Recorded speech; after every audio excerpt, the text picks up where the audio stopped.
Alrighty. What's up, motherfuckers? Peter Gilmore here for my second and final video of the night. This time here on the Peter Gilmore YouTube wrestling channel, youtube.com/Peter Gilmore. Thank you all for watching. Make sure you like the video, hit that subscribe button down below, down there, dude, and subscribe to my channels. Subscribe to this channel and all my other channels, which are down below in the description box. Follow me on Facebook, follow me on Twitter and Instagram. Share this video all over the internet, and don't forget to tap that bell. Turn on all my notifications so you never, ever miss an upload. That's it, and thank you for your patronage. That's all I gotta say about that. And tonight's sponsor, not Pepsi tonight. Sorry. Good old Sprite. And that's all I gotta say about that.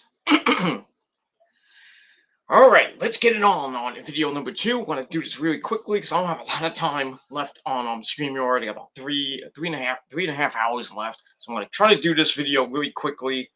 And if I get some people in the chat, just limit your comments, and that's all I gotta say about it. I'm just gonna go through this really quickly. Excuse me. Excuse me. I freaking got phlegm in my throat. Had to puke before because of the fucking Mets tonight. What is going on with the Mets? What the fuck is going on? We can't hit. We can't pitch. We can't do shit. We're getting injured. We can't stretch. We have a crappy training staff. I mean,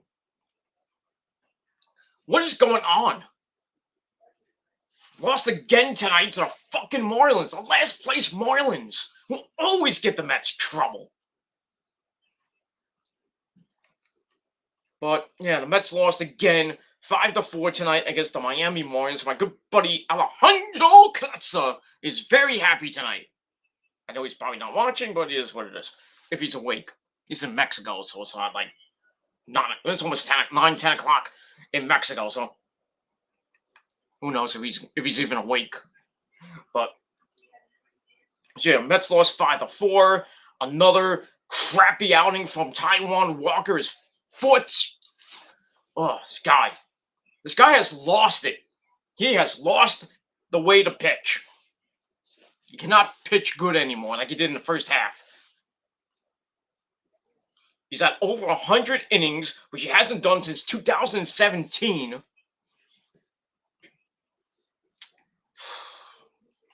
I think it's time to put him in the bullpen or do something. I don't know what. It's like every time he pitches, I'm like, here's a loss. And it's not going to get any worse for the Mets because got Carlos Carrasco on the mound tomorrow. He pitched a pretty good game. His first game as a Met last week. 4 innings. But basically had to get bailed out by the fucking team. But it is what it is. Gave up a run. That was it. That was fine and dandy. And I think they won that game. I'm pretty sure. But yeah, he pitches tomorrow in his second game as a Met. And the Mets desperately need a win. The Phillies won again tonight. They're 1.5 games out, which they haven't been since like early May. And JD's Braves destroyed the Cardinals tonight. So now they're 2.5 games out. With the Nationals not too far behind at 6.5 games out. So the Mets have been in first place for, well, as of right now, I think 87, 88 days. Or 88, yeah, 88, it was like 88 days, almost 3 months. Where they're going, I think you can kiss first place goodbye by Friday. They get swept, and the Phillies win tomorrow and Thursday against the Nationals. There'll be a half game back in the there'll be first place by Thursday, I should say. The Phillies are surging right now. And right now, that Baez trade not looking so good. Not the trade. The trade. Yeah, the trade deadline. Yeah, that Baez trade does not look that good. not looking good in the first 4 games. One stinking home run, which helped the Mets get back into the game and everything. Then they won the game in 10 innings. And then after that, the Sunday he didn't play that good. Yesterday he almost got hurt, but he's a fighter and a warrior, and he stayed in the game. And tonight didn't do much except for argue. I mean, it is what it is. Hit a ball to right field. Well, no, I forgot. I think he hit a ball to right field, or he hit a ground ball, or something like that. He gets thrown out of first, and then he looks back. I think it was at the pitcher. The Marlins pitcher is going like, and he's going, keep talking shit. And then the first baseman and another guy have to restrain him. And then Alonso comes out and Jowson, I think, Luis Rojas, who got ejected tonight, by the way. They come in and they have to restrain Javi Baez from basically going berserk.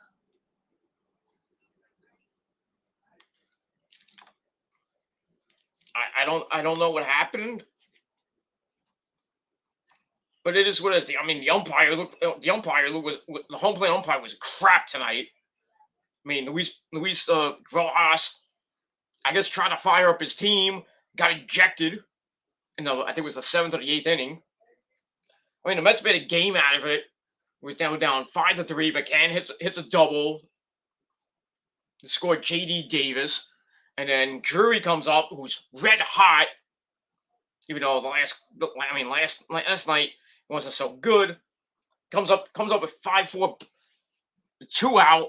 All we need is a single at least a single to score McCann, and hits a hard ground ball to second, and the Mets lose 5-4. So it is what it is. They've lost 3 in a row.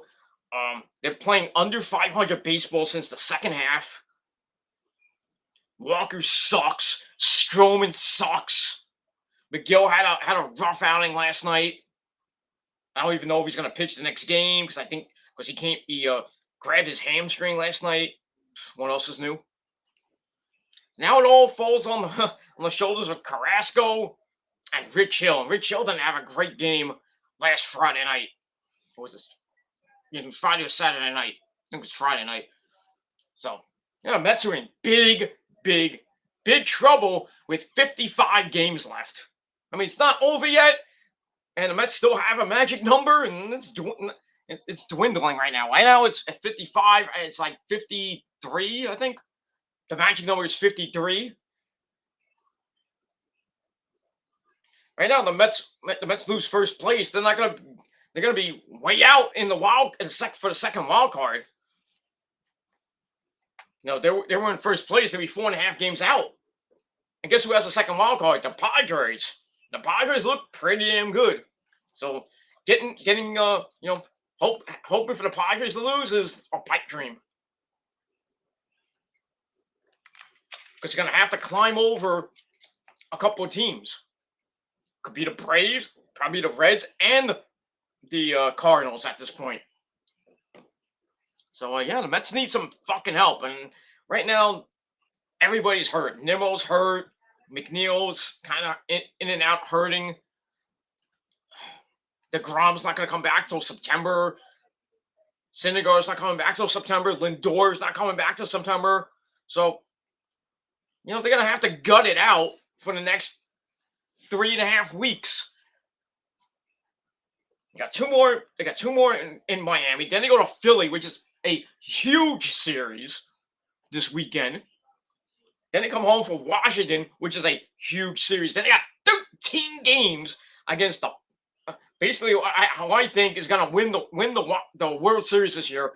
The Dodgers are going to repeat this year. I have a feeling they will, because they got Scherzer. I mean, they got all-star. I mean, a World Series dynasty right there. Trey Turner, Scherzer, Bauer, if he ever plays again for the Dodgers, and Kershaw, and the other pitchers they have, and that lineup they have with Turner and got 2 Turners now, Trey Turner and Justin Turner. along with that offense is just, ugh. That's why they're up by, I think, three and a half, 4 games against the San Francisco Giants, who are not that bad either. And they got Chris Bryant from the Cubs. Oh, I just knew something was going to happen. The Mets got off to this hot start. They're red hot. What happens when you get hot? Somehow you're going to start cooling off a little bit. Now the Mets are almost ice cold right now. It's sad. It is fucking sad. I'm going to tell you right now, I think the Mets are going to get swept. The way they're playing right now, no hitting at all. Not that much hitting. I mean, Dom Smith got 2 RBIs tonight on sac flies. And then, I forgot who got the third run. How to get the third run? I forget who. I think it was McCann who got the third one. I forgot who got the third one. I know the fourth run got. McCann got an RBI. I forgot how they got the third run. I forgot who it was, but it is what it is. But the Mets, they got to start hitting, and the pitching has to step up, and the bullpen too. It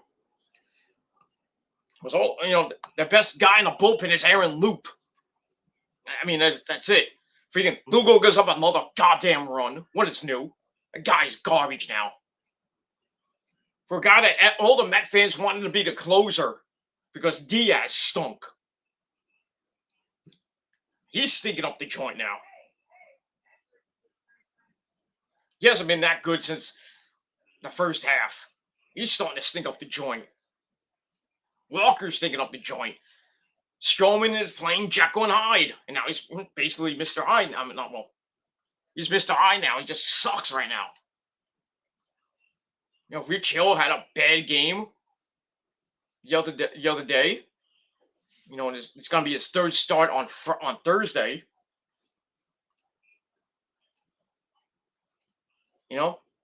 Carrasco, he had a pretty decent game. His first outing, four innings and 1 ball. I don't know how many innings he's going to pitch on Thursday. I would think 4, maybe 5 at most.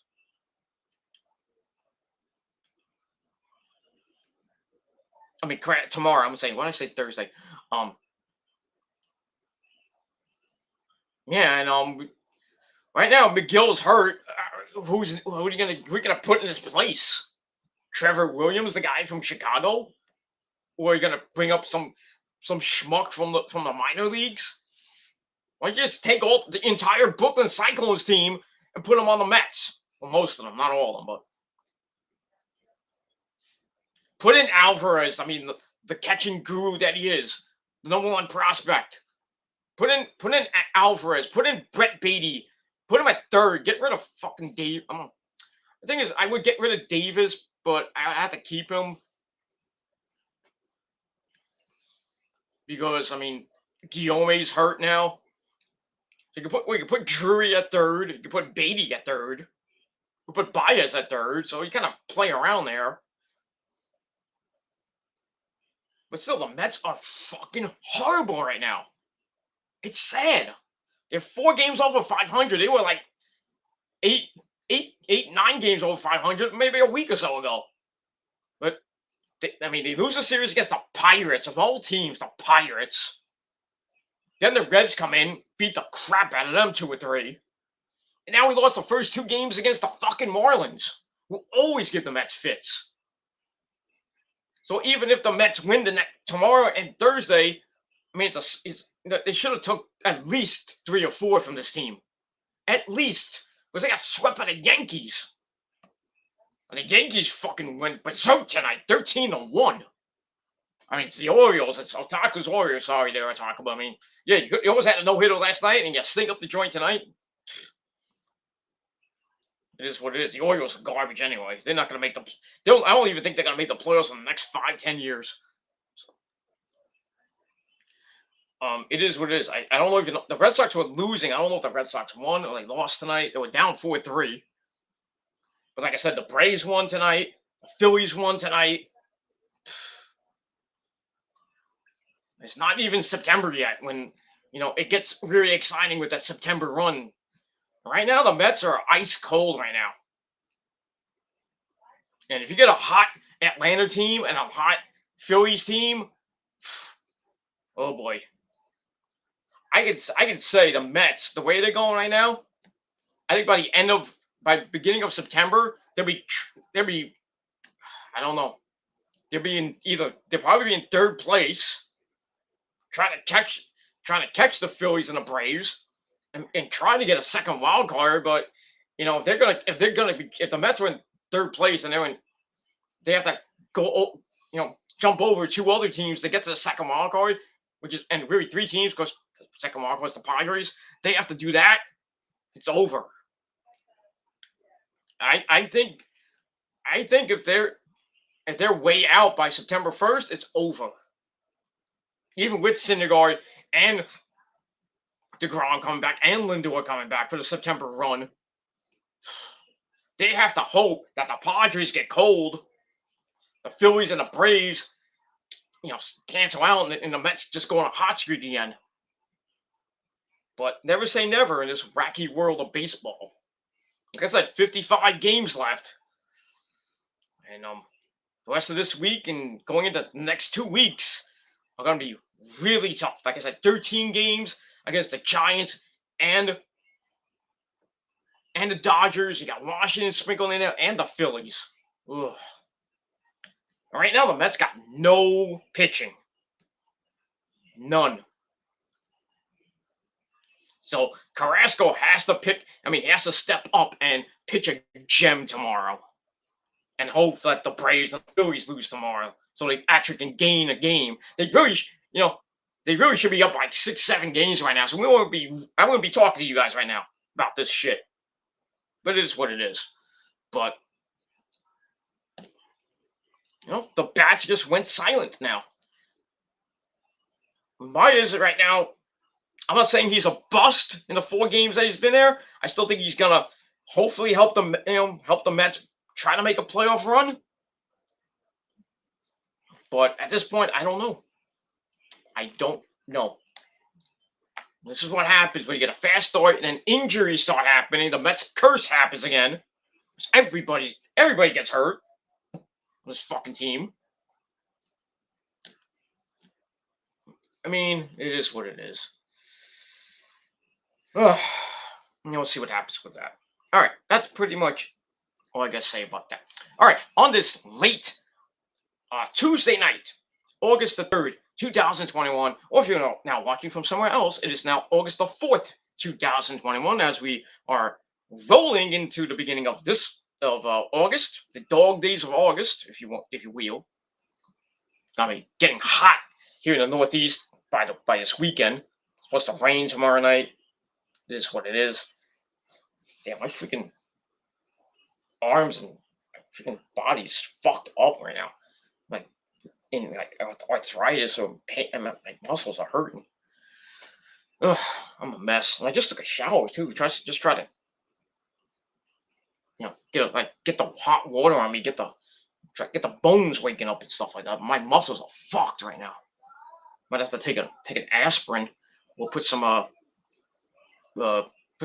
gel on or something like that. It is what it is.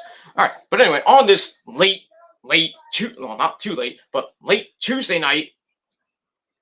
By the way, check out my Raw review in the description box below. Give it a like, give it a thumbs up, and leave a comment.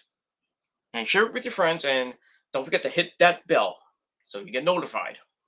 But my notifications barely go out, so but try to hit the bell. Hopefully YouTube will send out my things, my videos to you. If you're subscribed, my videos are not going out to you. Unsubscribe and resubscribe, and try to hit the bell, and hopefully that will work. If not, then I don't know what to tell you. You're gonna have to either search my channels and do that, or have your friend tell you. It is what it is, and that's all I gotta say about that fish. Would you play trendy fish? All right, so let's get into NXT tonight. Let's get into it really quick. It was at 20 minutes. I want to finish this up in about another hour or so. Anyway, all right. So NXT tonight, another taped show. because they taped last week. You know, after last week's show, the day after they taped it, and I just earlier tonight, like when NXT was starting, I found out about the spoilers, so I was like, okay, should I read the spoilers or should I just watch the show? So I watched the show, so it is what it is. But I saw the spoilers anyway, and I wasn't too happy with it. And I wasn't too happy watching the show on Sci-Fi tonight. Wasn't happy with this show. Another kind of par for the course show. A lot of people are giving it 8.5. I don't know what you were watching. That's your opinion. Like I said, everybody has an opinion. Like everybody has an asshole. But my opinion matters the most. It is what it is. My show. But that's all I gotta say about that. So in my opinion, I thought it was kind of blah. A couple of my friends told me that it was kind of blah. But it is what it is. We had Samoa Joe and Killer Cross. Continuing their hype, their feud, leading into NXT TakeOver 36. They had a little altercation tonight. We had that. We had Hit Row and Legado and Fantasma going at it. I'll get to that in a minute. We also had Roderick Strong and Bobby Fish. Bobby Fish one-on-one. We had that. Also had in the main event a lover or lose her match between Johnny Gargano and the creepy Dexter Lumis.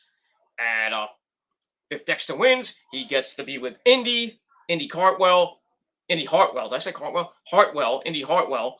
And if he loses, well, Index is done. And that's that. But we'll get to that in a little bit. And then we also heard from Dakota Kai about what happened last week, why she turned on her ex-best friend, the NXT Women's Champion, Raquel Gonzalez. So we hear from her. And yeah, that's all. What's gonna happen today? Also, forgot about last week. Dakota Kai turned on Raquel. Kyle O'Reilly basically destroyed and go baby. And I got news about that coming up in a little bit. Samoa Joe, is now an active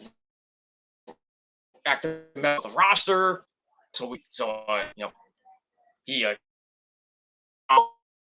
NXT. So that's that, and we're gonna find out in this main event. All right, so we got all that, and let's begin. All right, so we start off NXT with the North American champion Isaiah Swerve Scott and his group, and his Hit Row, and if you don't know, now you know. It is what it is. By the way, they have better raps than Max Caster. By the way, Max Caster, fuck you. All right, fuck you, Max Caster. Fuck you in that rap you did tonight on Dark. What the fuck was that?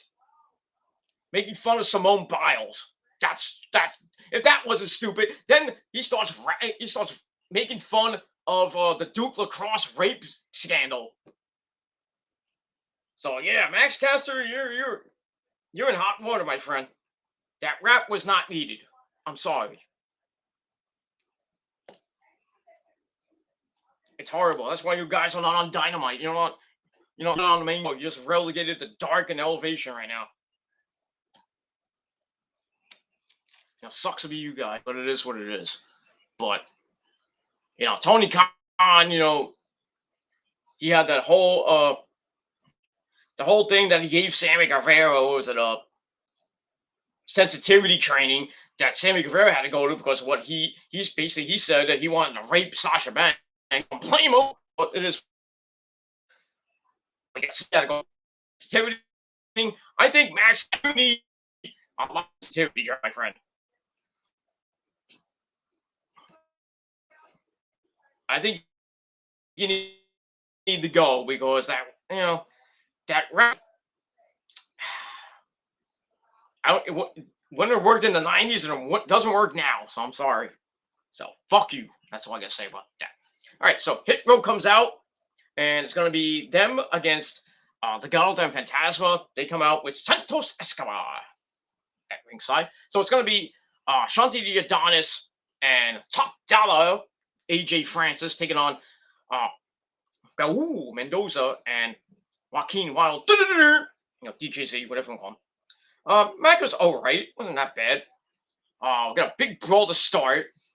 Legado gets clear from the ring. The fans going nuts for Hit Row. Then Mendoza slides in, gets beat down, whips him in the corner, then he hits spear. Then he keeps doing it again and again and again, and just basically beating the living crap out of Raul Mendoza. Dude, stop! Or it was Ron and Sam from Jersey Shore. Ron, stop! By the way, Jersey on MTV, reality television, not music television. It's reality television because there's no music on MTV anymore or MTV2. There's not really any music channels out there now. Maybe BET, but that's it. But they show rap and hip hop videos. If you want to go watch a video, or a pop video, any type of video. Well, besides hip hop, you want to watch a heavy metal video or a rock and roll video or even a classic rock video? You gotta watch YouTube, dude. With some new stuff, either you have to subscribe to the band's Instagram or Twitter or Facebook or their YouTube page, or go to their website to watch the latest video, the newest music, and then new. I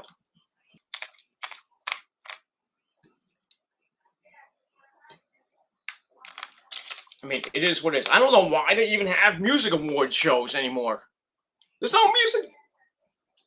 There's no channel that they can go out and people can see the video except for YouTube or on the band's website or the artist's website. It's stupid. Fucking stupid. We need VH1 back. We need freaking MTV back. We need Fuse back on Much Music. We need a music channel back in America, and basically America. It is what it is, and that's all I gotta say about that. All right, let's get back to the match. Anyway, all right, so Ashanti's beating down Raul Mendoza. About to turn around, but Ashanti hits a DDT. Goes up top. He leaves. Mendoza dodges, drags Ashanti over, tags in Joaquin Wild. They start isolating. They send Wild hard into the. Tom's in. Wild decks him, but and he gets slammed. Does it again. Puts Wild on the top rope and then flings him across the ring like yesterday. Then he hits a big overhand slap in the corner.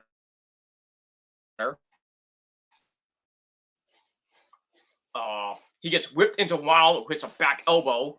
Well, up for a Hurricane Rana on Top Dollar, but Ashanti hits a drop kick. Well, in mid move, I don't know how that, kind of looked botched to me, but it is what it is.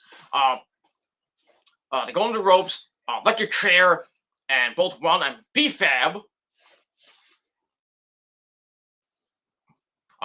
Ref's distracted. Raul Mendoza pulls the ropes down and low bridges Ashanti to the outside. Then he throws Ashanti into the plexiglass as we go to break. And we come back. Legado still in control on Ashanti.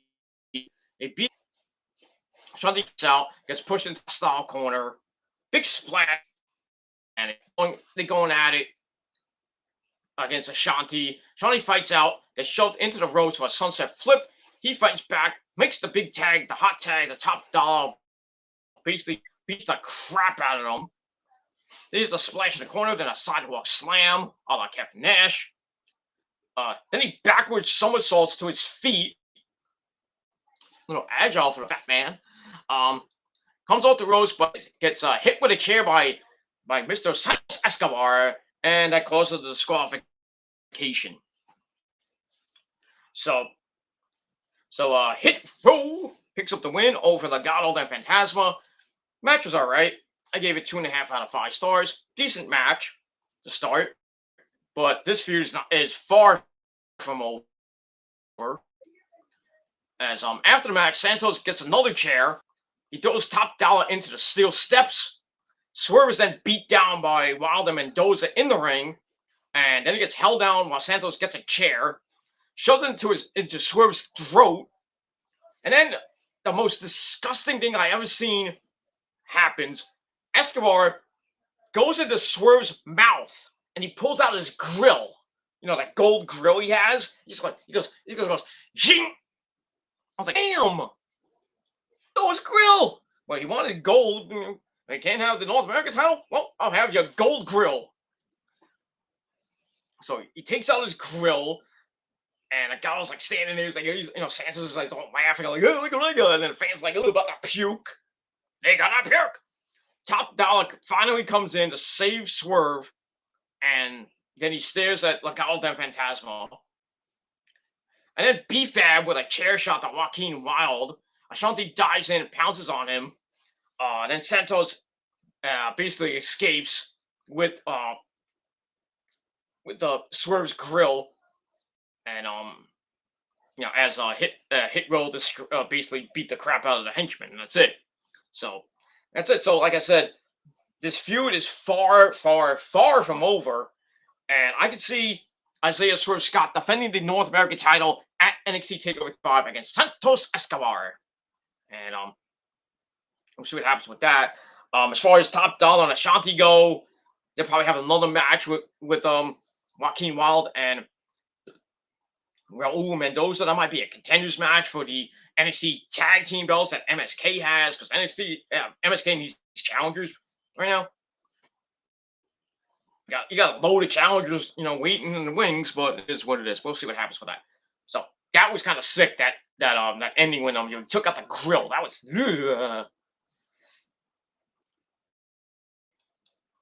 Hope you have dental insurance. Good Lord. I don't know if he just took it, it was, I would think if you get a grill, it's not like fourth hair. It's like it's drilled in with wire, not wires, stuff like that. I don't know how. I never had a grill like that before. I'm not a rapper. I'm not don't want to get that shit. Or if I had braces before or anything like that. But the way he took it out, God forbid that was me. I'm in pain for weeks, months maybe. I have nightmares about that shit. But I digress. All right, so we get that. All right, after that we see the man Samoa Joe. He's backstage. William Regal comes up to him with some security. So Joe's like, what are these guys doing here? So Regal's like, well, they're here. They're going to stay with you to make sure you don't do anything to come across between now and TakeOver. Security's going to help. Okay. So that's that. So we'll see what happens a little bit later on. All right, so I get that 2.5 out of 5 stars as well. And we'll move on. All right, then we get a recap of Ridge Holland making his return to NXT after a 1-year absence with his broken leg. So he made his return last week and beat the living crap out of Ciampa with help from Oney Lorcan and Pete fucking. So he's going to be in a match coming up next.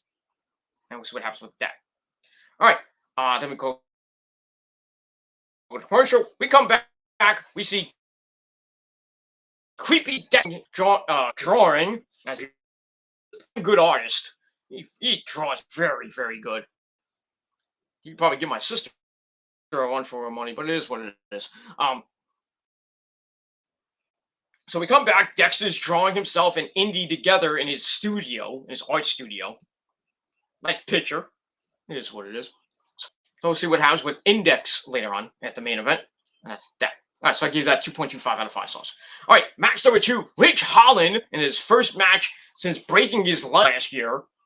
He took on a man that wears a jacket to the ring, and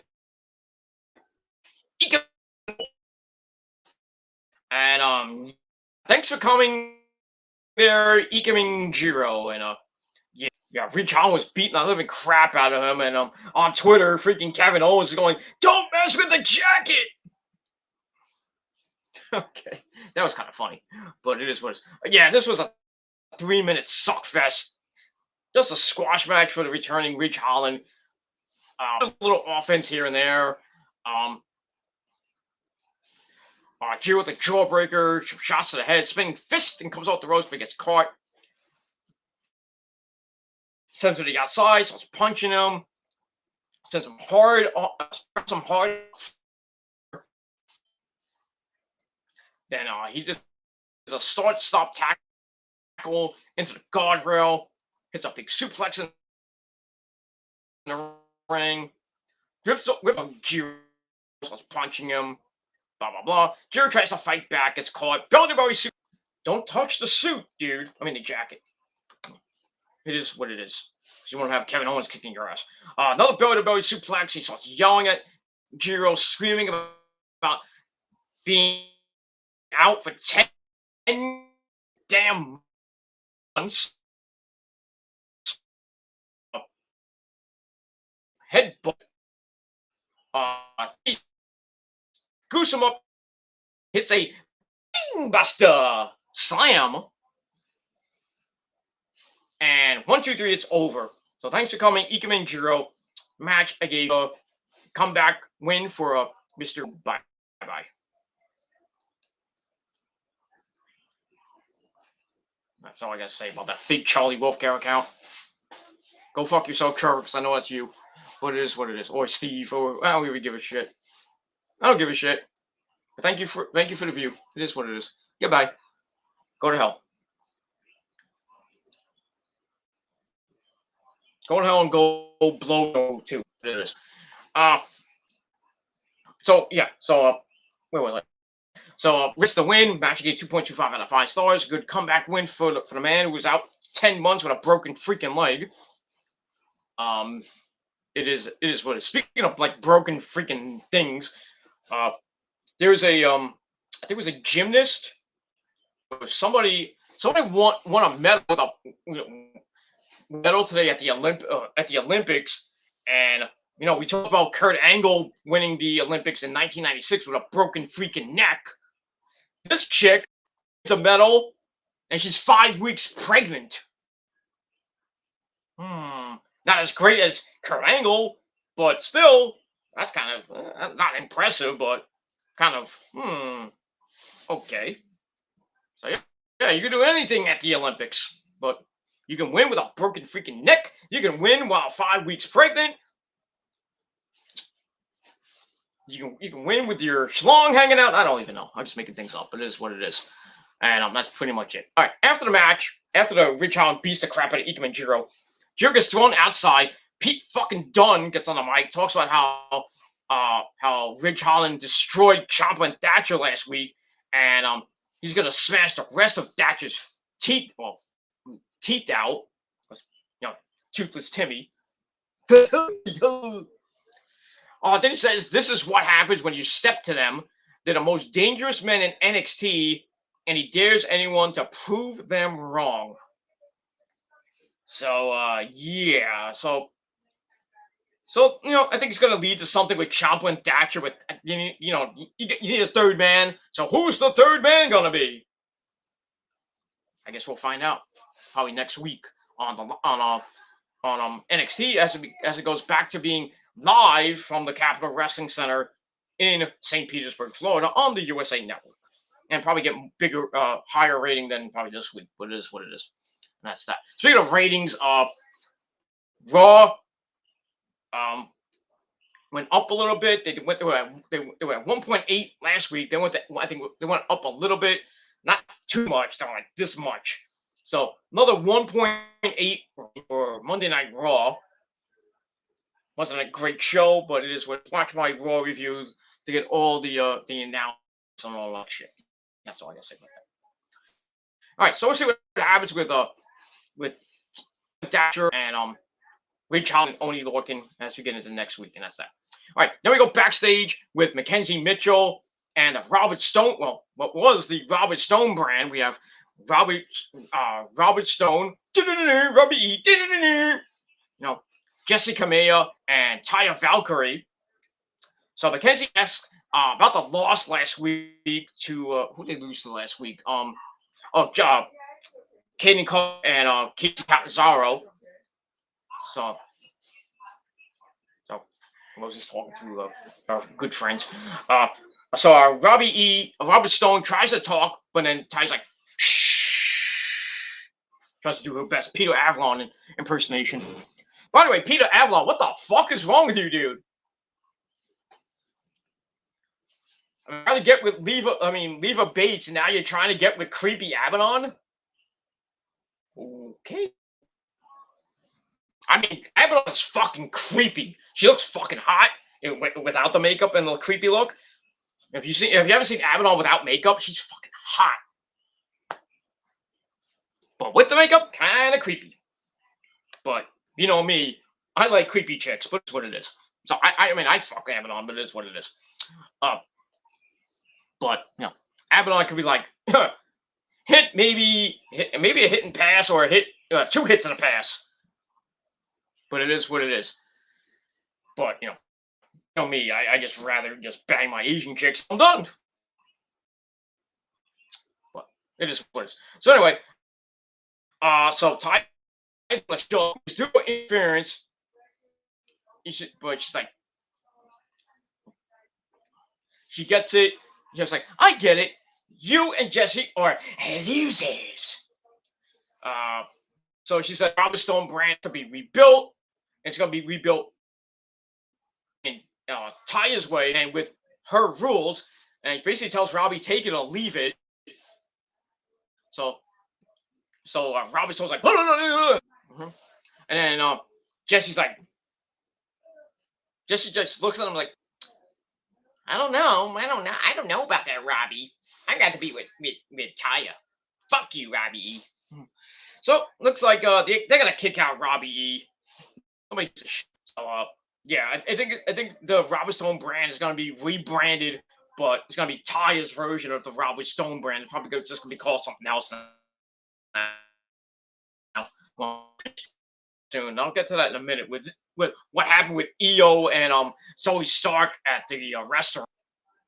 But it is what it is. So I gave that 2.25 out of 5 stars, and that's pretty much all I can say about that. And we'll move on from there. All right, then we get a quick vignette for the Diamond Mine once again,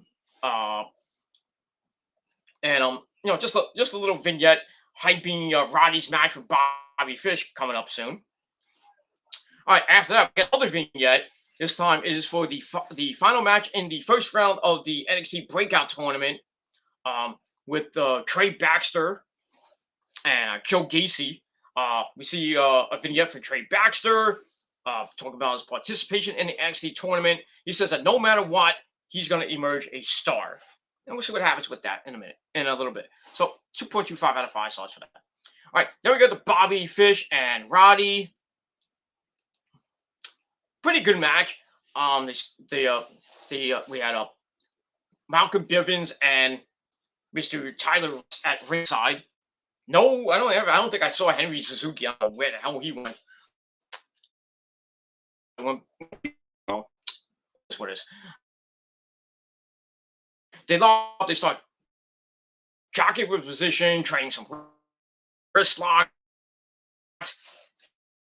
get on the ropes. We get a clean break because they're 2 former NXT undisputed members. A lot of respect for each other, I would think.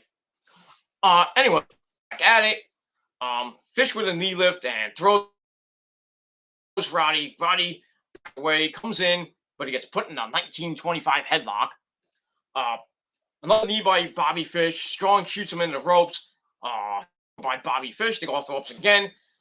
Roddy with a strike to Bobby. Then Roddy gets deposited in the corners fall by a 1925 chin lock. So kind of a good old-fashioned technical match to start. Roddy works out of it, pivots to take a hold. Both men get put up against the ropes again. Bobby with a snapmare and a kick to the back. Ow. He lays in a kick, but Roddy gets away, starts fighting back. They go back and forth. Bobby Fish gets the better of it with a leg sweep, followed by a knee choke in the corner. Then an Irish whip. Roddy goes up and over, but gets kicked in the head. So go to break. Picture in picture, I should say. Break, same thing. They come back.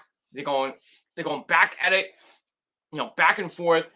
Bobby is in control. Uses the advantage of the ref getting involved. Roddy the ref to get the momentum back. Then stomps him on the mat. And Roddy goes to work, kicking Fish for a 1 count. Then front face lock into a suplex for another 1 count. Then another rest period. Bobby Fish gets to his feet, fights out of it, but gets hit with a Uranagi backbreaker by the Messiah of them backbreaker for a near fall. Then another backbreaker by Roddy. Then he puts him in a abdominal strap. Ow. But Bobby back up. They're going back at it, again. Kick to Roddy, then a running knee in the corner. So Bobby Fish is all fired up, trying to get the momentum going. With some strikes, some leg sweep. Roddy ducks a roundhouse, hits a diving clothesline for a near fall. Bobby takes control again, locks in a 1925 sleeper. Roddy backs him into the corner to break the hold, hits a back suplex. Both men are down. They slowly get up. Roddy gets up first and hits a knife edge chop, and then some strikes to Bobby Fish. Big back suplex into a front slam for a near fall. That was pretty impressive. Bobby comes back, hits a big roundhouse kick for a near fall. Then a stomp to the head of Bobby Fish. Bobby goes to leap up to the top, but Roddy shows him up to the floor. Ow. Then Roddy brings him back in. Bobby with a surprise roll-up for a near fall. And then he finishes it off with a big kick. Then a suplex into the backstabber, which basically is the end of Heartache. I don't know what he calls it now, but I think he still calls it the end of Heartache. So he wins with that. 1, 2, 3. Roderick Strong picks up the win. Pretty good match. So I gave it 3 out of 5 stars. So that's pretty much it. So Roddy gets the win over his former Undisputed Era teammate. And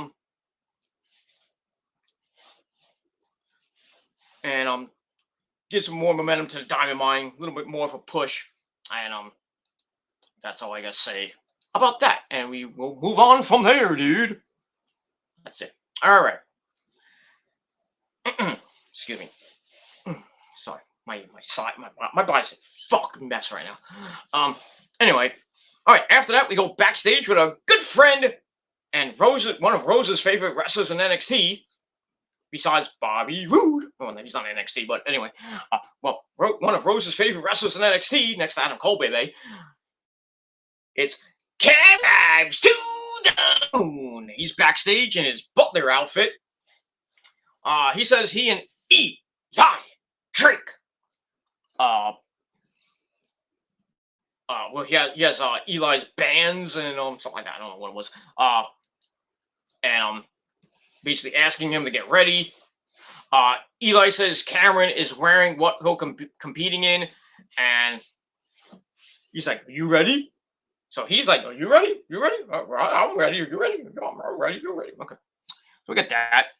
So Cameron's like, "I'm a man of my word." And he starts questioning whether Eli has his back. You know he doesn't. He's like, I can guarantee I have your back tonight. And says, well, since you're a man of your word, you can shine my boots. Okay.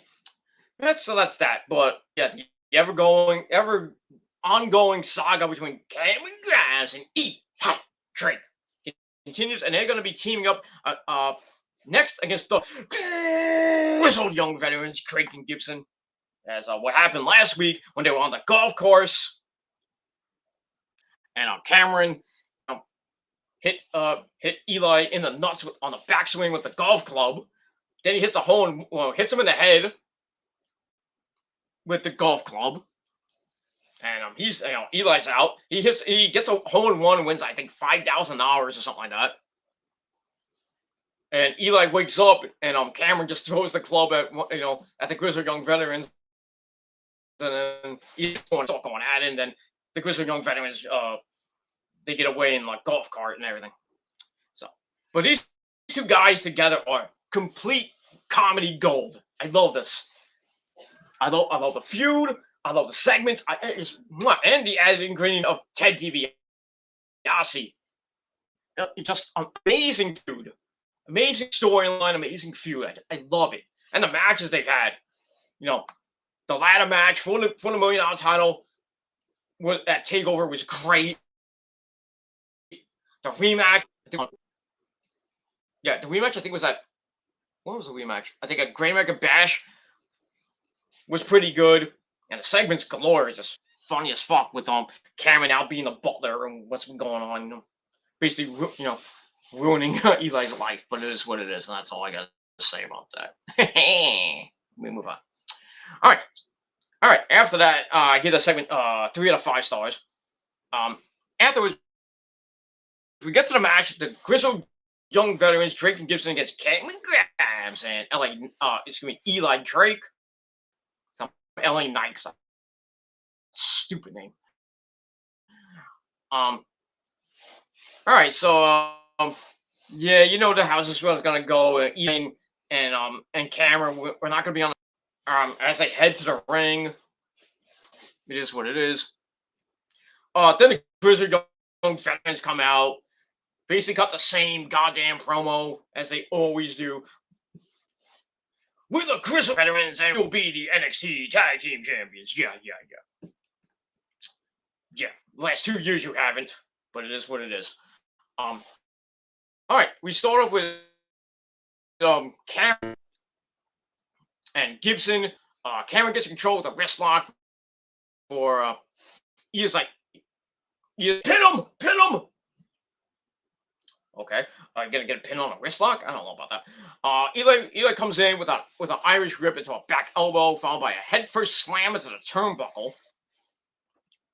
Then a Irish whip into the other corner. Drake makes a sacrifice play. Gibson takes Eli down. Drake comes in, goes for a suplex, but Eli floats over, hits a neck breaker. Tags in Cameron, hits an elbow drop, basically from all the way from this side of the ring to the other side of the ring, like a coast-to-coast elbow. But and he hits it. It was pretty impressive. And then Eli starts yelling, which distracts Drake, which allows Gibson to come in when Drake comes off the ropes and they take over on Cameron.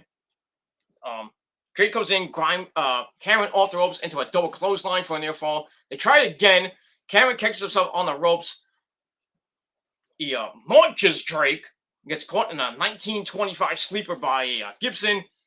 Cameron with a snapmare and a backdrop to Gibson. Then he finally was about to make the tag to Eli, but Eli's like, fuck you, Cameron. And steps off the apron, starts laughing. He's like, you finish the match. So he kind of leaves, and he's like, fuck you, I'm out of here.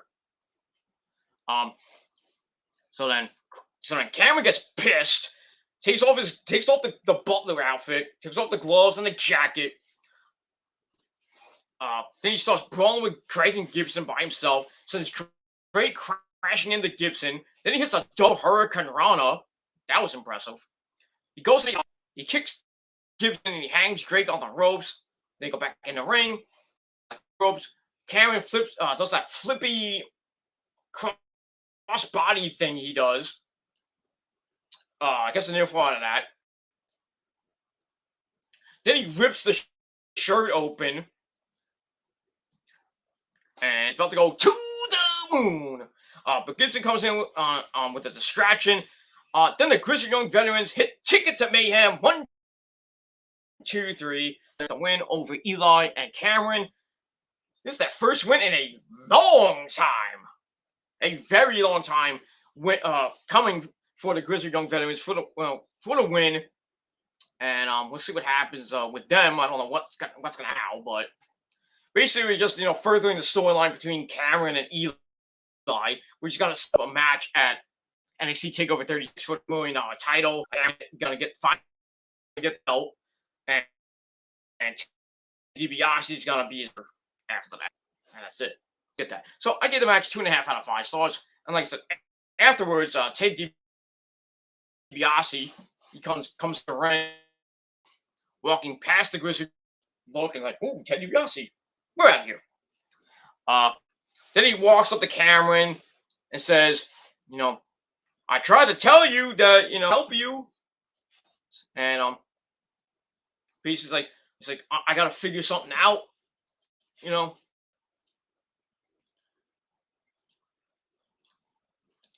So basically, Ted DiBiase is trying to help Cameron get out of this situation that he's in, being Eli's butler, and Eli just treating him like trash. And it's gonna lead to Cameron and Eli Part 3 for the $1 million title, and Cameron's gonna win. As Ted DiBiase is gonna get revenge after Eli punched him in the face. So Cameron's gonna get the win the $1 million title at TakeOver, and he's gonna have Ted DiBiase as his manager. That's all I gotta say about that. All right, so all that I gave 2.5 out of 5 stars. All right, coming up next, we got Kai explaining why she turned on her best friend, ex-best friend, Raquel Gonzalez. We're gonna get that in a bit, but first we get a vignette promo. Vignette promo. We get a vignette / promo video, basically hyping up Samoa Joe and Killer Kross at NXT TakeOver 36. Basically documenting Joe's previous run through NXT, going through guys like Finn Balor, Shinsuke Nakamura, and plenty more from his time in NXT. Winning the NXT world title. I think it was from Finn Balor. I forget who it was, but yeah, I think it was from Balor. Then he lost to Nakamura, got it back from Nakamura, then lost it again to Nakamura. Because Nakamura was a 2-time champ, Joe's a 2-time champ, Balor's a 2-time champ. It is what it is. So hype video, I gave 3 out of 5 stars. All right. I gotta finish this up because I gotta take a mean old shit. And that's it. Anyway. All right. Then we get a video from Dakota Kai. She talks about her alliance with Raquel. She stood behind, always at Raquel's side as Raquel ran through everyone on the roster, and becoming a star in her own right. Beating people like EO and Jessica, EO and other people, blah, blah, blah.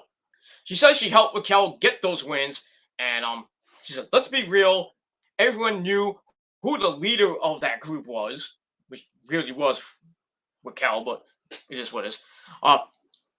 She talks about NXT TakeOver Stand and Deliver, where EO picked Raquel. That was when won the belt from EO, and EO went away from it. She said Raquel never thought to give it to her. And then Raquel selfishly stole the opportunity. Excuse me. Kicking. Selfishly stole the opportunity, and with her help, she won. She won. She says that Dakota says she said that should have been her, and all she wanted was Raquel to return the favor, give her a title shot. help her become a champion. Basically, regaining the NXT Women's Tag Team titles, but they lost to Ember and Shotzi. It is what it is. But Raquel didn't put her heart and soul into that. She was like, "Oh, I'm the champ now. No, I don't need you. We're not." So it says she was her sidekick, basically, like the Marty Jannetty of the group. But she's no one's sidekick, and the only person's back she should be oblivious to see it coming. I saw it coming along. Says Raquel said that there was nobody left. Well, what about me? What about me? What about Raven? I mean, Dakota. Kai. She said, what about me? Said, well, how about me? She brought Raquel into this world, and she's gonna take her out, and she's gonna become the next NXT Women's Champion, most likely at NXT TakeOver 36. I would love to see that, because right now Raquel's reign as champ, not that great. Not that great. It is what it is. It was with Io, and maybe I would say Mercedes Martinez, but still, her reign has been shit. So I think Dakota Kai is going to be the one to beat her. Which, I mean, really, if Dakota Kai doesn't beat her, who's going to beat Raquel Gonzalez? Is it going to be Io? But it looks like Io and Zoe Stark might be breaking up after they lose the belts to Frankie, Taya Valkyrie and Jessica Maya. So they're gonna, Io's gonna be a little bit busy. So if Raquel wins, I don't know who's gonna face her at next. So I would think Dakota's gonna win at TakeOver 36, and there'll probably be a rematch, and then I don't know what's gonna happen after that. But we'll see what happens, and we move on from there. So pretty good promo from the purple maroon. I don't know what color her hair is. Magenta-haired vixen from Australia, Dakota Kai, and we'll see what happens in the next couple weeks as we get closer and closer to TakeOver 36, which is, as of this video, 18 days away. So about a little under 3 weeks away, and that's it. So, like I said, 3 out of 5 stars for that, and we move on from there. All right, we're back with Mackenzie Mitchell. This time with what's left of the way. Basically, it's Johnny Gargano, and his wife Candice LeRae. She asked them what's going through their mind about tonight's match with a creepy Dexter Lumis. They say they know what's best for Indy. Johnny says the fate of the family rests in her hands, and he's going to do whatever it takes. He says it may not be popular, but tonight he will end Index. So we'll see what happens in the main event. That's all I got to say about that. All right, so I gave that 2.5 out of 5 stars, and we move on. All right, then we get a vignette for Joe Gacy for the tournament, and that's it. Nothing. Joe Gacy didn't even cut a goddamn promo. What? I mean, this guy has been Evolve. He was in Evolve. He was tag team champion in Evolve. I don't know. I don't think he was Evolve champion, but I know he was in CCW. He was a two-time CCW World Heavyweight Champion, former Wire Champion. Guy's done it all basically in the Indies, and he doesn't get a promo. What the fuck? I mean, really. Anyway, so yeah, just a hype video vignette for Joe Gacy. So if you don't know him, you didn't really get much to find out. I mean, just go to YouTube and just look up Joe Gacy matches. That's all I got to say about that. Basically, his matches with Matt Tremont is fucking epic, but it is what it is. That's that. All right. So I gave that a 2.25 out of 5 stars. All right, then we go to the commentary team of Vic Joseph, Beth fucking Phoenix, and afraid about it. I'm afraid I got some bad news for you, trolls. That's what it is. So they talk about Adam Cole, baby, and what happened last week after getting his bell rung by well, not bell rung, was butt kicked by Kyle O'Reilly. Suplex on the steps. Ow. So they say Adam Cole, baby, is not medically cleared after what Kyle O'Reilly did last week. And we get a replay of that. Then we found out that next week, Cole O'Reilly will have a face-to-face in the ring, and William Regal will be the mediator. like Mr. Regal gonna mediate between two guys who hate each other. Okay. And that's basically got Cole O'Reilly 3 at NXT TakeOver 36 in a loser leaves NXT match. And as we all know, as I told you guys the other day, a couple of days ago, Adam Cole is going to be a free agent after TakeOver 36. When he does lose, that's a spoiler right now, that he's going to lose. And basically, he's going to be gone from NXT. But where does he go after that?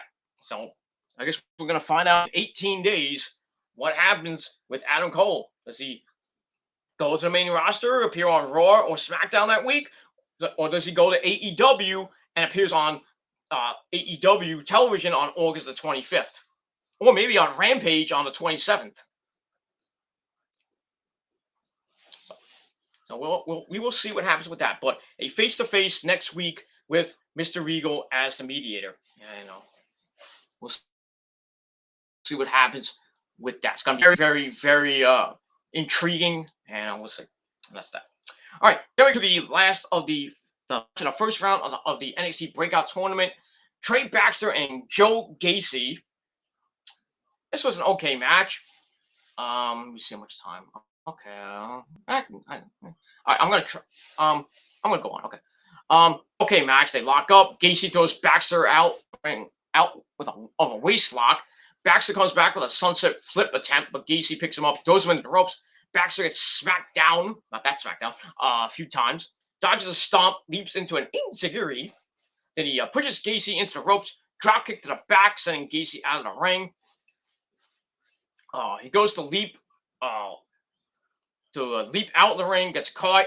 Gacy throws him into the ropes. Baxter is catapulted back right into a punch by Mr. Gacy. Go back to the ring. Gacy's in control. Picks Baxter up, slides down into a sleeper hold, but gets snapped there to the mat. Gacy goes in, but gets kicked in the head. Hits Baxter with a headbutt. Then some repeated clubbing blows across the chest, like almost a Sheamus against the ropes. Big suplex gets a near fall for Gacy. Gacy wrenches the neck of Baxter, gets back up, hits a jawbreaker, but he gets thrown into the corner. Gacy goes for a splash. Baxter dodged it. Goes up top, hits a missile dropkick, sending Gacy to the outside. Baxter hits a dive on him. Runs in, comes off the ropes with another dive to the outside. Then he does it again. What does he think this guy? What does Trey Baxter think he is? Freaking Jay Lethal all of a sudden? What the fuck? Doing, when Lethal hits the dive, then goes back in, hits another dive, goes back in, hits another dive.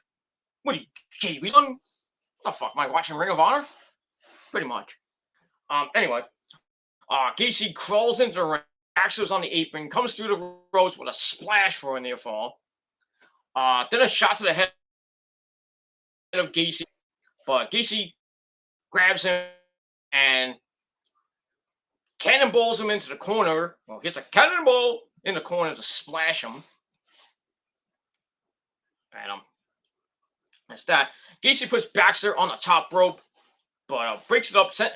Baxter breaks it up, sends Gacy to the mat. Then he hits a 450 stomp on him. 1, 2, 3. Bam. So Trey Baxter, and I think he faces Odyssey Jones next week. Well, not now. I don't know next week, but in the second round of the tournament, in the semifinal. And that's all I'll say about that. So it was a decent match. I gave it 2.25 out of 5 stars. I had Gacy to win, and I had who else did I have in that tournament? What was in it? The guy that lost last week. I forgot his name. I can't think of his name off the top of my head. But anyway, yeah. The two guys I had in the tournament that win to be in the finals are gone. So I mean, it is what it is. So we got Christian Casanova, Duke Hudson, in the one bracket of the semifinals. Then you got Odyssey Jones and now Trey Baxter in the second part of the semifinals. So it's down to the final four for the NXT Breakout Tournament, and I think the finals are at TakeOver 36. So if I had to pick, I would think it's going to be Duke Hudson, maybe Trey Baxter into the final. What it is, you never know. Like I say about that. So like I said, match is all right. 2.25 out of 5 stars, and that's it. All right, we got a little ways to go. All right, then we go to Japan, Ichiban. So you don't know what Ichiban means. That means number one in Japan, in Japanese. So, yeah, I do know some Japanese. This is what it is. So Io Shirai, the women's tag team champions are there. So he's all excited. I mean, so she wants to have like a bonding moment with her tag team partner. And Io's like, I don't want to be here with you. I want to have my sushi. She should have called me up. I would have went to the restaurant and just looked at her. I don't eat sushi, but I would just, well, I do eat sushi, but not that kind of sushi. But it is what it is. Anyway, so Io's kind of skeptical. Then the waitress.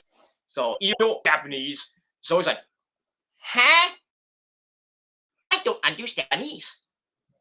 So she says, I'll have whatever Io's having. And Io gets eel, but it tastes like chicken. So Zoe doesn't know how to eat it with chopsticks, and she doesn't really like it. She tries the wasabi. Try this. What's his name? Try this, Jason. It's mint sauce. You'll like it, wasabi. Remember when Jason Newsted joined Metallica back in '87? They were like, hazing him and everything. They went to like a sushi restaurant and he tried the mint sauce wasabi. Anyway, so yeah, so Zoe tried and then deposit all her food around the restaurant. She just goes, Io's talking to the waitress, and she just Zoe's like throws the eel all over the place. So Zoe's thought that Io's thought I like her a little bit. Like, oh, you're eating the same thing as me. We're at the same restaurant. We're having fun. And Io leaves her the check. Why not? So, Zoe asks the waitress if she knows her, if she knows Io. The waitress the same language. So Zoe leaves the food and leaves. So like, I'm not paying the check. I'm out of here. What a crappy partner. How dare you? You didn't even give her a nice tip. God damn, man. I mean, please tip your waitress after that sushi bar. It is what it is. So the ever-growing Io Zoe Stark thing continues on. I just think, they're gonna be at each other's throats, but somehow when time, push comes to shove and they have to get into a match, they're gonna be like the Rock and Roll Express and be the greatest tag team in the world. But I still think they're gonna lose the belts to Taya Valkyrie and Jessica Mayer. And that's it. And we'll see what happens after that. All right, so I gave that 2.5 out of 5 stars. And that's pretty much it.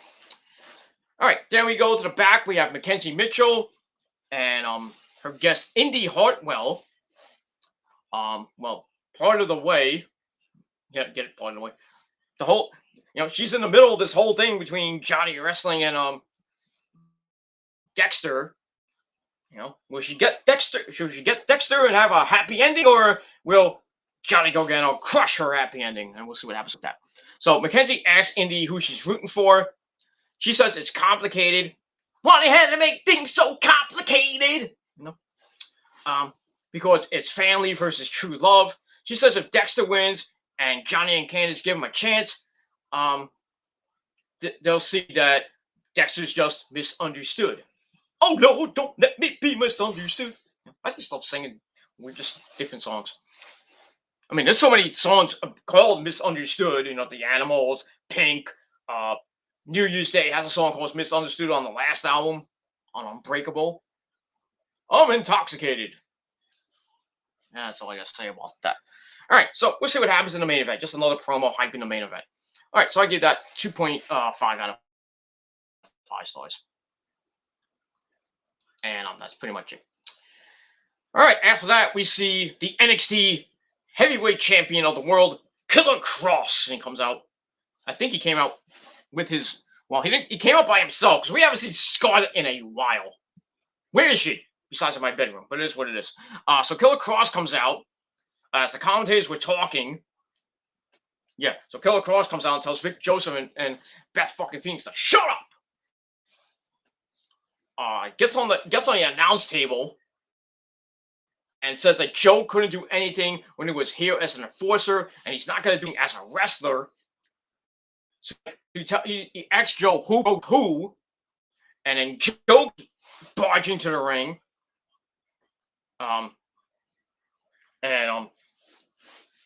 Kross, the Kross just chickens out and leaves.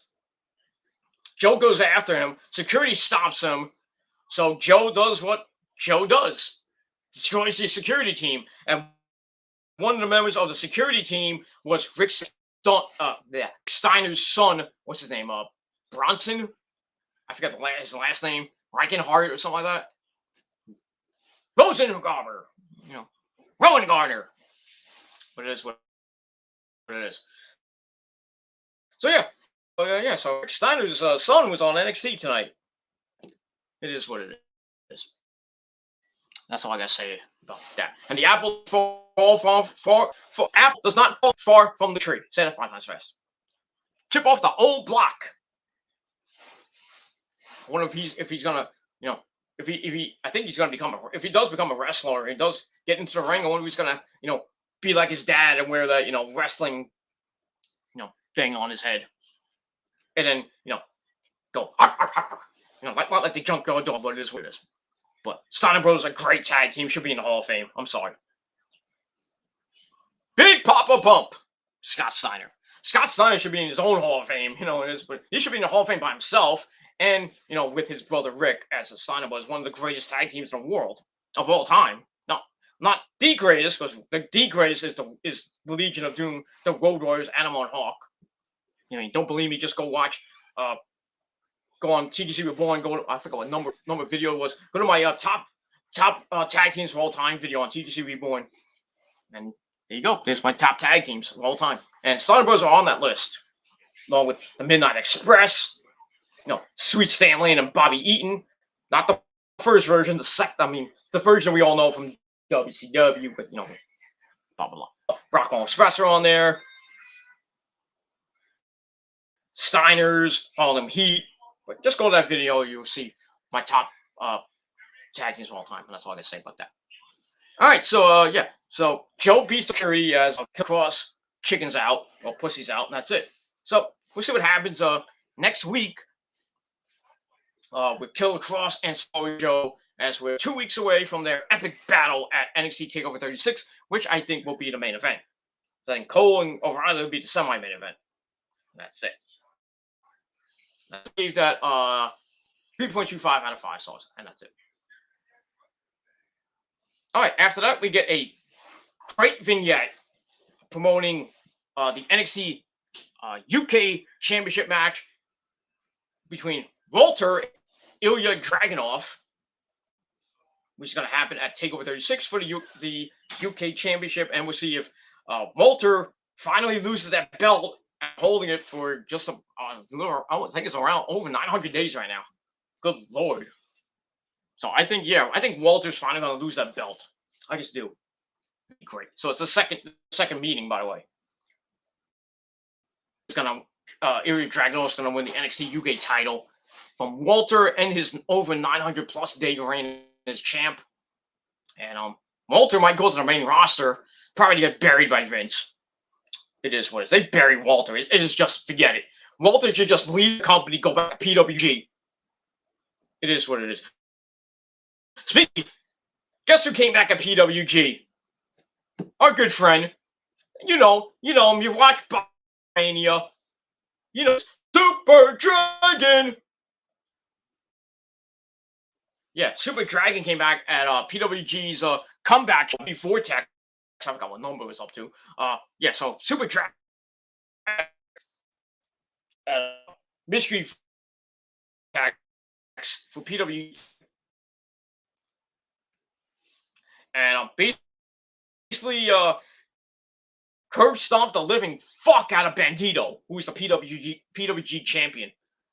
So it looks like we're gonna get Bandito and Super Dragon G Heavyweight Championship. That's gonna be awesome. I can't wait for that. And it's the actual Super Dragon, not Adam Cole under the mask. Remember that? When Adam Cole dressed up as Super Dragon and formed the first version. Well, was it the first version or the second version? I think it was the second version. I think it was the first or second version of Mount Rushmore. Mount Rushmore.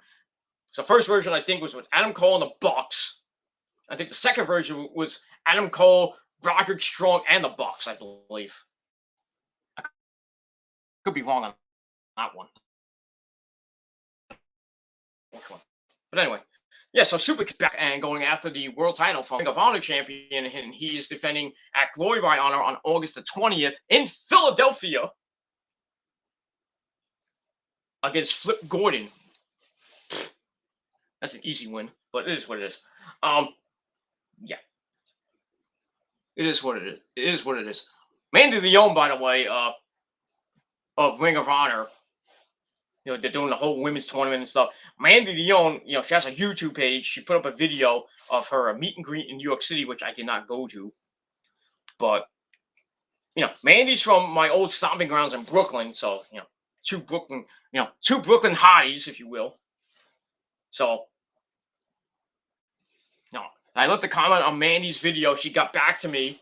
Surprisingly, Mandy, wrestlers actually get back to you sometimes. But Mandy, since I'm a fucking Mr. VIP, she got back to me, and I was telling her, it's like I hope Ring of Honor comes back to New York, and I hope to see you because I didn't see you at the meet and greet. I hope they come back. The Ring of Honor comes to New York for Final Battle, and hopefully maybe you do a meet and greet. Two Brooklyn hotties meeting finally not for the first time, but I met her at Field of Honor and I took a picture with her. Which is on my I think it's on my Instagram. I know it's on my Facebook page, but I don't know if I put it up on Instagram. I think it's on my Instagram. But so check out my Instagram, see if it's up there. But it is what it is. But yeah, I told Mandy Leon, I hope this, if they come back to New York, I hope them, to see her and meet her if she does a meet and greet. I don't think she'll remember my comment. If she does, that'd be great. But if not, that's fine. It's like I'm from Brooklyn too. I used to be from Brooklyn. I live in Jersey now. But it is what it is. So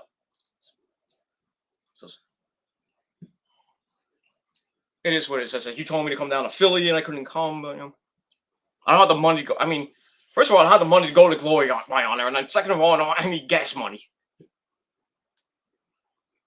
And a place to stay because, I'm not going to stay in Philadelphia. I'm not going to drive back to Philly at like 12 o'clock at night on, on the New Jersey Turnpike. It is I-95. No way.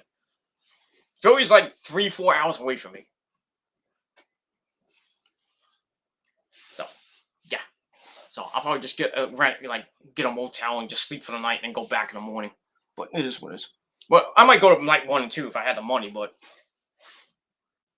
and add money for the shows, for food, and a motel for both nights.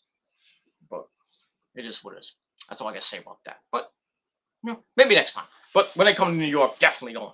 I would definitely go. But we'll see. Hopefully they come for Final Battle. But I guess we'll find out probably either at Glory by Honor night 1 and night 2 on pay-per-view. Well, night 1's on pay-per-view. And night 2 is the house show. So we'll see what happens with that. So hopefully we get an announcement for Final Battle in 16 days. In 2 weeks, we'll hopefully find out if about Final Battle. Because usually they let fans know about Final Battle between now and maybe next month or two. So I'm hoping, I'm praying Final Battle comes back to New York at the Hammerstein Ballroom and not Terminal 5 like it was in 2014. Because that was, yeah. I've been in Terminal 5 like 3 times. First time was horrible. I had to get freaking general admission seats, but then, I'm sneaky like that because I'm Mr. VIP, and I got third row. The entrance is like right here. I was like behind that by the bar, so I got that. Everything. So Adam Cole basically gets his ass handed to him by Jay Briscoe. That's when Adam Cole went away for a little bit because of a shoulder injury. That was in 2014 when Jay Briscoe had the belt and then he lost it. I forgot who he lost it to. Oh, he lost it to Jay Lethal at Best in the World 2015, which I was at, which was at Terminal 5, and I almost died. There's no AC in that fucking place. And then I went to the night after, which was Ring of Honor taping, and I was on the stage again because I'm Mr. VIP, but it is what it is. So I sat, on the stage is like right here. I was like right over here, like the last row of seats, like on the side, going down. And you can go all the way around the bar and go to the bathroom. So that was that. And then when I went to the house show, I was sitting on stage. I was first row on stage. So it is what it is. If you watch the shows, I think it was the 200. It was the 200th episode or 250th episode of Ring of Honor TV. You don't fully see me, but I'm there. You see me maybe once or twice, but it is what it is. But I've been on Ring of Honor TV when it's been in New York City. Man, when it first came on TV in New York City, they first did the Ring of Honor shows in New York City. I was there. They went outside. Blah blah. They were interviewing fans. They interviewed a guy right in front of me, and I'm like, I'm doing this, like being stupid.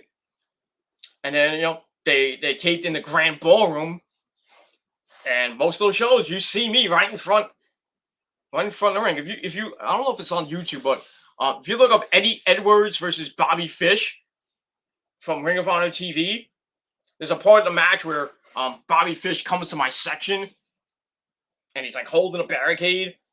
And then Eddie Edwards screams out to me, "Hold him!" So me and a bunch of fans just start holding him, and then Eddie Edwards just chops the living shit out of Bobby Fish. Then he gives me a high five. Back in 2014. That's probably I think that was 2014, 2015, and yeah, those were the last times I was actually ringside for Ring of Honor. So after that, I couldn't pay for ringside seats for Ring of Honor because they're like,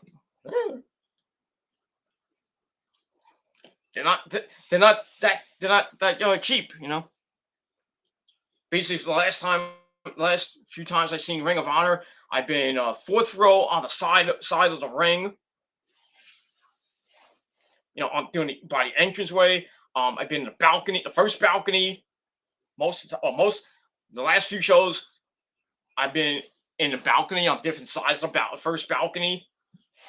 And then from New Japan, I was in the second balcony.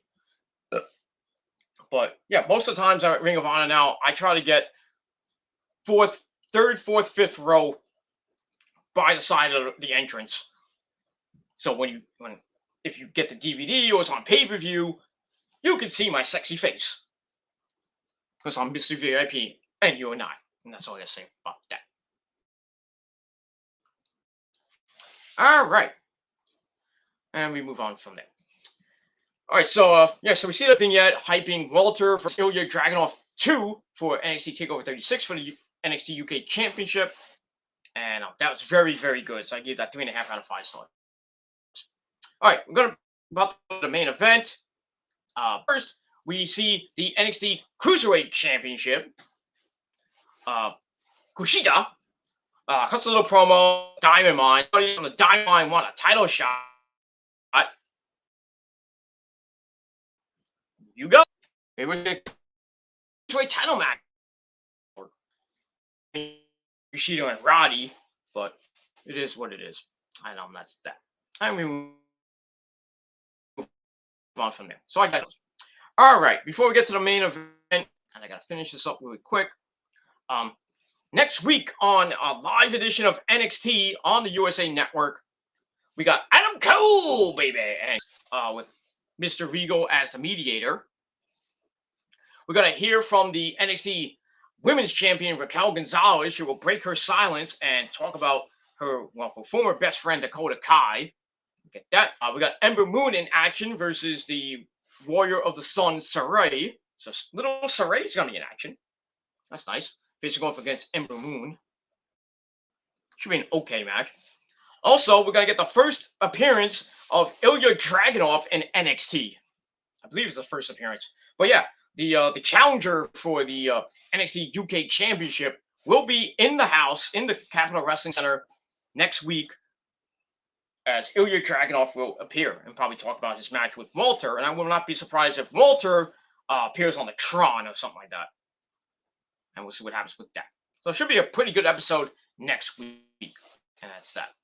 All right. We're gonna paraphrase the final the main event. So we get to that. Love her or leave her match. Johnny Gargano comes out with Indy belt and Candice LeRae out of the way. He takes on creepy Dexter Lumis, and if Dexter wins, he gets to be with Indy Hartwell. If he loses, Index is basically done and buried.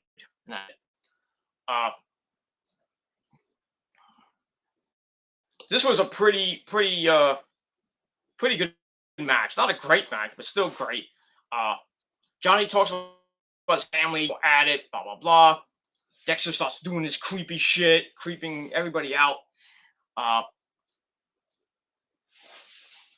Johnny hits a suplex on the floor. Ow. The refs counting him out. I thought Indy came to the ring, but she must be late. Indy goes to the ring to watch. Johnny rolls Dexter in, breaks the count, tells Indy to head to the back. Then he gets in, eats a does press with some punches, like all the Stone Cold. They go back at it. Dexter ducks a clothesline, slides right out of the ring. Then he vanishes under the ring. Indy follows him under the ring. They have sex under the ring. I don't know. Candice comes down, and they pull Indy and Dexter out. They're dragging each other, and they look at each other like, ooh. Gargano kicks Dexter in the head, slams him into the ring steps, then a plexiglass. As we go to break, we come back, and they're going at it again. Lumis goes up top, it goes to a stomp, but Gargano moves, then hits a super kick for a near fall. And he's kind of like stressing out. He's like, I'm going to lose my boyfriend. I'm going to get cock blocked again. So Gargano picks Dexter off an elbow, but Dexter fires back. They go back and forth. Gargano off the ropes, gets lifted into a punch. Gargano with a super kick, but Dexter hits one of his own, a super kick of his own. And then Dexter starts staring at Indy. He goes to the outside, hits a springboard elbow, goes for a springboard elbow drop, but missed. Gargano goes for a Gargano escape, locks it in. Lumis is reaching out. He's trying to get to the rope, and Indy's trying to get him to the rope. He kind of gets in. The referee's kind of like watching her, just make sure she doesn't do anything stupid. Dexter brushes Indy's cheek and gets to the ropes to break the hold. And then Candice and Johnny start yelling at her. Dexter rolls Gargano up for a near fall. He gets put in the knocks her off the apron. He goes out of the ring, gets a diving DDT by Mr. Go. Then Gargano's like, it is over. Then he leaps in, hits one final beat. 1, 2, 3. Damn. So Gargano gets the win, and Index is over. So Indy Hartwell loses her chance to basically get it on with Dexter. And that's all I got to say about that. So looks like she'll be still with Candice and Indy, but I think she's gonna go her own way, as Fleetwood Mac used to say. That's that. So match was all right. Gave it 3 out of 5 stars. I hated. I wanted Dexter to win, so him and Indy can finally be together, and everybody's happy. Beth Phoenix can do be happy and everything. Anyway, it doesn't happen. The fans are pissed. Beth's pissed off as well.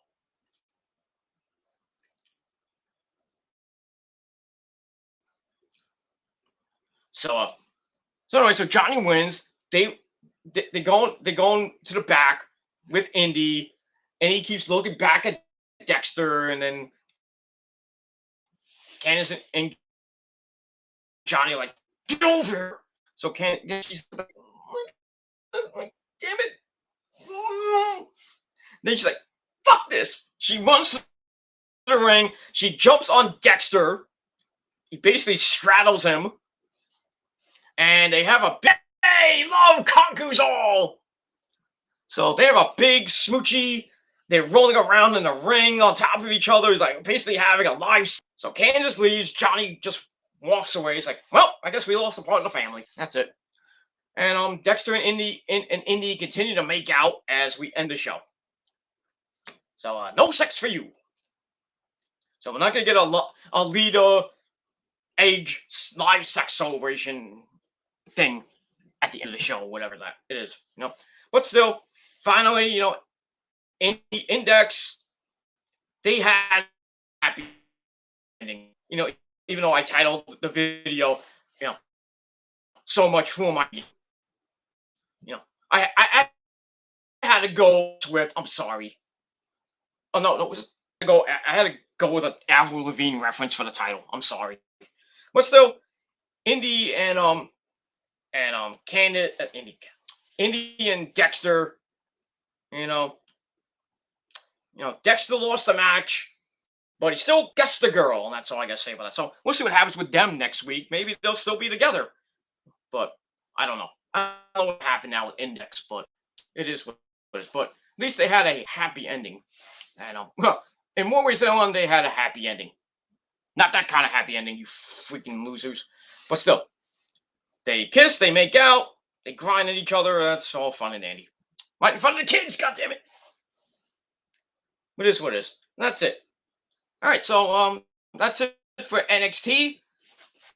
And with that, my final rating is, it wasn't that bad, but I'll give it, par for the course, 6 out of 10 stars. Let me know what you guys think down below in the comments section. Leave me a comment. Don't forget to like the video, dislike the video. I really don't give a shit what you guys do. Don't forget to subscribe to my channels. Follow me on social media. And share the video all over the internet. Don't forget to tap that fucking bell. And that's all I can say about that. And don't forget to watch my Raw review in the link down below after this video if you want. That's it. So thank you for watching 6 out of 10 for NXT tonight. We'll see what happens next week on a live edition of NXT. And that's it. All right, everybody. Thank you for watching. It is late. I'm gonna probably I'm gonna take a mean shit, and then don't know what I'm gonna do. Probably go to bed after this, but so I got some things I gotta do tomorrow. I got a doctor appointment in the afternoon. I got some other stuff to do. Then we wait for AEW tomorrow night. AEW Homecoming from Jacksonville, Florida, at Daly's Place. Should be a great show. We got Malachi Black and Cody Rhodes one-on-one for the very first time. It's gonna be a great show. Probably see what's gonna happen with Kenny and the Bucks and the Elite, and all that other good stuff. And all that other we got Miro defending the TNT title against Lee Johnson. Basically a squash match. It is what it is. And other than that, we'll see what else happens at Homecoming tomorrow night from Jacksonville, Florida. And that's it. So we'll wait for that tomorrow. And that's it. Thank you all for watching. To the troll who tried to come in, fuck you, man. And that's all I gotta say about that. Thank you for watching. And I'm Peter Gomez signing off, saying peace out, rock on, and rock hard. And if you're not down with that, well, fuck you, man. And that's it. Thank you for watching. Good night, everybody. I'm out. Peace.